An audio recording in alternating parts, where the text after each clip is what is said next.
warahmatullahi wabarakatuh. Perkenalkan, nama saya Yuli Listiani, mahasiswi dari jurusan Psikologi Pendidikan dan Bimbingan angkatan 2018.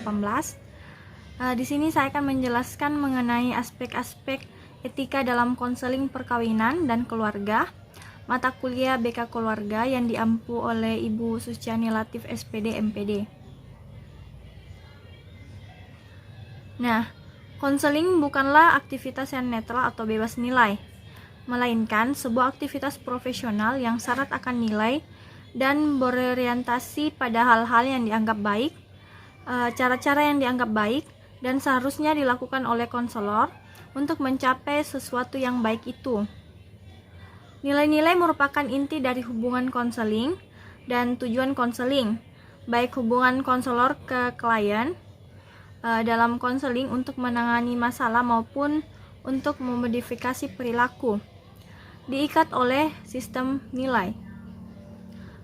Selain syarat akan nilai-nilai, konseling juga merupakan profesi yang rumit dan multisegi. Karena itu, konselor berkewajiban untuk berpegang pada kode etik dan kode hukum eksternal. Selanjutnya, di sini ada 3 penjelasan mengenai etika, moralitas, dan hukum. Yang pertama itu etika. Etika di sini sebagai ilmu filsafat mengenai perilaku manusia dan pengambilan keputusan moral. Etika bersifat normatif dan berfokus pada prinsip-prinsip dan standar yang mengatur hubungan antar individu, seperti hubungan antara konselor dan konseli. Kemudian yang kedua itu moralitas. Nah, di sini moralitas meliputi penilaian atas suatu perbuatan. Kemudian hal ini berhubungan dengan kata-kata seperti baik, buruk, benar, salah, dan sebagainya. Kemudian yang ketiga itu hukum. Di sini hukum merupakan penyusunan yang akurat dari standar pemerintah yang dibuat untuk menjamin keadilan legal dan moral seseorang. Hukum juga merupakan peraturan, keputusan pengadilan, dan tradisi. Selanjutnya, etika dalam konseling perkawinan dan keluarga. Nah, konseling perkawinan dan keluarga sering mengalami situasi konflik dan krisis etik. Hal ini terjadi karena konselor menangani sejumlah individu secara bersama-sama sebagai sebuah sistem, dan tidak mungkin semua anggota sistem ini memiliki kesamaan tujuan. Untuk mengatasi permasalahan-permasalahan seperti itu, Thomas tahun 1994 mengembangkan sebuah kerangka kerja yang dinamis, berorientasi proses untuk digunakan konselor ketika menangani sebuah keluarga. Model ini mengkaji 6 nilai yang mempengaruhi konselor, konseli, dan juga proses konselingnya, yaitu tanggung jawab, integritas, komitmen, kebebasan memilih, kekuasaan, dan hak untuk berduka. Kemudian, konflik etika. Nah, Morrison tahun 1982 mengemukakan 4 jenis konflik etika dalam proses pembuatan keputusan konselor dalam konseling perkawinan dan keluarga. Yang pertama itu, siapa yang lebih dahulu dilayani. Kedua, bagaimana penanganan kerahasiaan. Ketiga, apa titik utama perkembangan etika? Dan yang keempat, bagaimana keberadaan konselor, kekuasaan, atau cara mengurangi konflik. Selanjutnya, kode etik profesional. Di sini, kode etik pengarahan perilaku. Nah, ada beberapa kode pengarahan perilaku konselor dalam melakukan layanan konseling perkawinan dan keluarga. Yang pertama, konselor memberikan layanan secara profesional kepada semua orang tanpa memandang suku, agama, jenis kelamin, perbedaan politik, status sosial ekonomi, atau gaya hidup. Yang kedua, konselor tidak boleh memanfaatkan hubungan konseling untuk kepentingan pribadi, agama, politik, dan bisnis.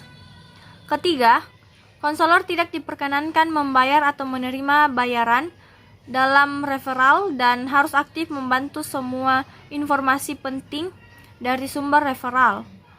Yang keempat, konselor tidak diperbolehkan memberikan layanan kepada klien yang masih berada dalam penanganan profesional lain kecuali dengan konsultasi dari kedua belah pihak. Kelima, konselor tidak boleh menghina kualifikasi sesama rekan sejawatnya. Keenam, konselor memiliki kewajiban meneruskan pendidikan dan pengembangan profesionalnya, termasuk aktif dalam berpartisipasi pertemuan asosiasi. Ketujuh, konselor berusaha menghindari hubungan dengan klien atau konseli mungkin dapat merusak penilaian profesional. Kedelapan, konselor dilarang memberikan diagnosis, memberikan resep, mengobati atau menasehati masalah-masalah di luar batas kemampuannya. Kemudian, hubungan antara konselor dan klien. Nah, ada beberapa kode pengarahan hubungan konselor dengan klien dalam konseling perkawinan dan keluarga. Yang pertama, konselor harus berhati-hati memberikan dukungan yang wajar dan penghargaan dalam tahap prognosis, dan konselor tidak boleh melebih-lebihkan kemajuan layanannya. Kedua, konselor harus mementingkan pemahaman yang jelas tentang keuangan bersama klien. Ketiga, konselor harus membuat catatan bagi setiap kasus dan menyimpannya dengan aman, serta terjamin kerahasiaannya sesuai dengan standar legal dan profesional. Keempat, konselor mengadakan hubungan dalam semua tahap kehidupan, menghargai setiap waktu terhadap hak-hak klien untuk membuat keputusan mereka sendiri. Kemudian, Corey 2005 mengemukakan garis besar untuk menumbuhkan kode etik profesional bagi para konselor. Yang pertama, konselor harus waspada terhadap kebutuhan sendiri. Kedua, konselor harus mendapatkan latihan yang sesuai dengan dan memiliki pengalaman yang disupervisi dalam menggunakan teknik pengukuran dan strategi intervensi.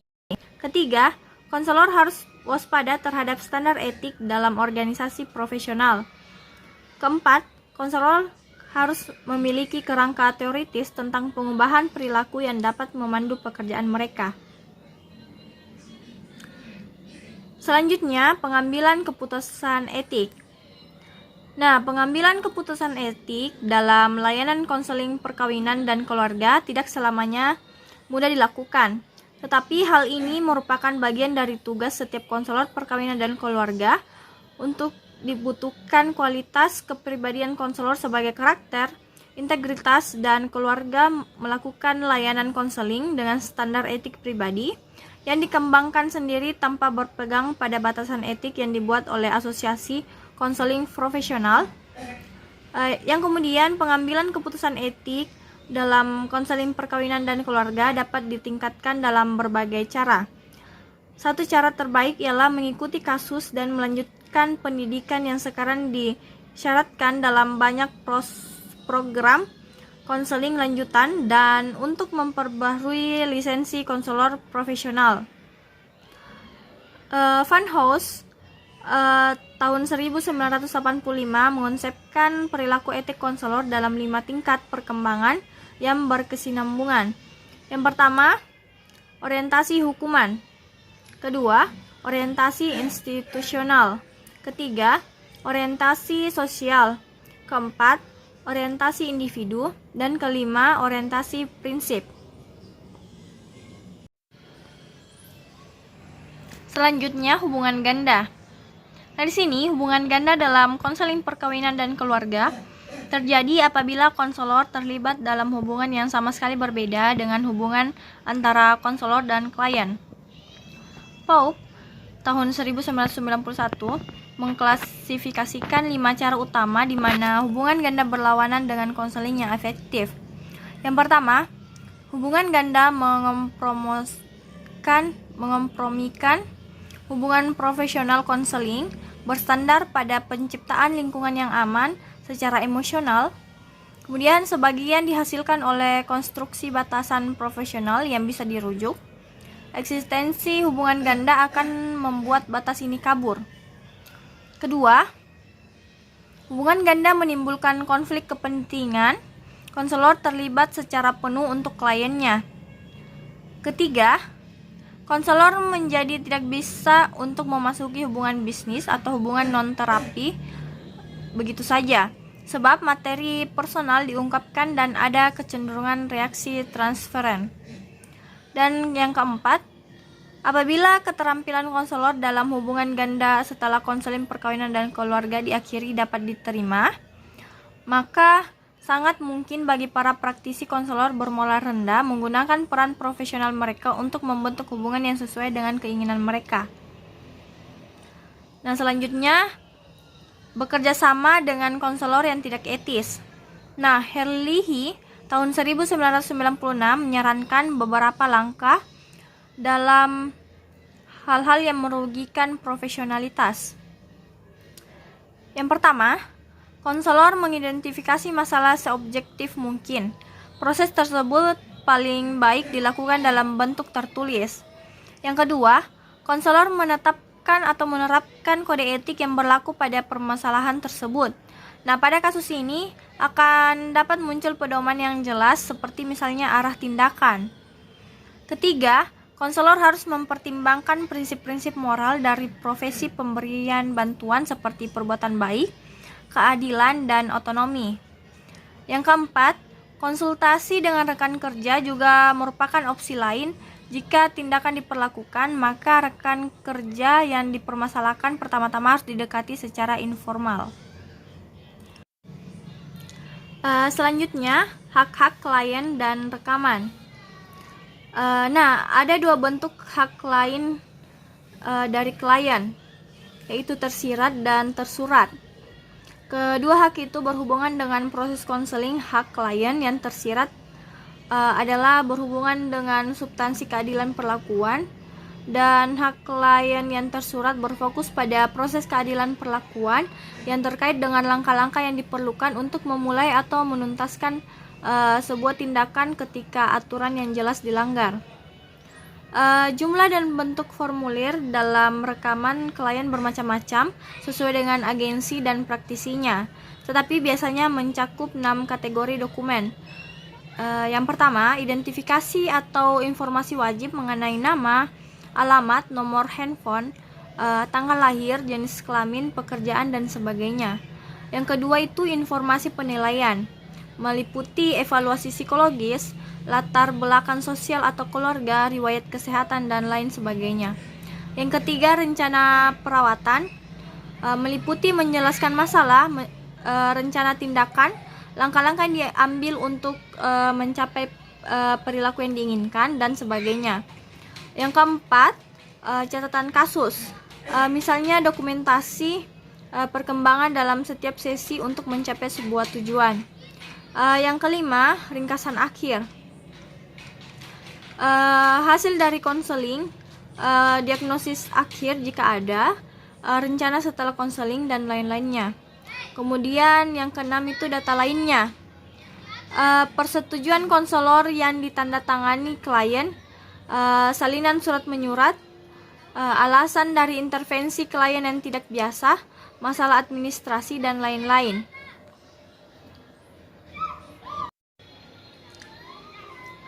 Kemudian selanjutnya cara meminimalisir resiko. Nah, dalam menentukan apakah konselor perkawinan dan keluarga harus terus melanjutkan hubungan ganda atau tidak, sangatlah penting untuk mempertimbangkan apakah keuntungan potensial hubungan semacam ini melebihi potensi kerugiannya. Sudah merupakan tanggung jawab konselor untuk mengembangkan perlindungan yang dikhususkan untuk mengurangi potensi konsekuensi negatif.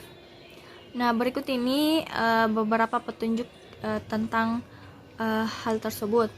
Yang pertama itu menentukan batasan yang sehat, diawali dengan hubungan terapeutik. Persetujuan yang terbuka sangat penting dari awal dan di sepanjang proses konseling. Melibatkan klien dalam diskusi yang berjalan dan dalam proses pengambilan keputusan, dan mencatat dialog atau diskusi yang terjadi dalam proses konseling. Yang kedua, apabila hubungan konselor berpotensi membuat masalah atau apabila resiko dan kerugiannya tinggi, lebih bijaksana apabila konselor bekerja dengan bantuan pengawas. Yang ketiga, dalam bekerja, hubungan ganda sangat baik apabila memulainya dengan memastikan apakah hubungan semacam itu dapat dihindari.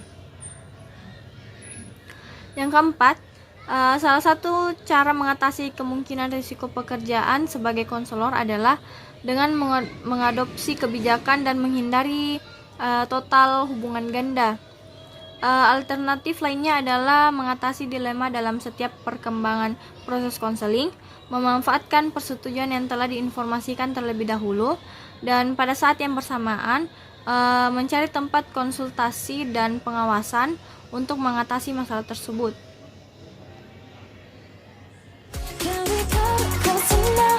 Baiklah,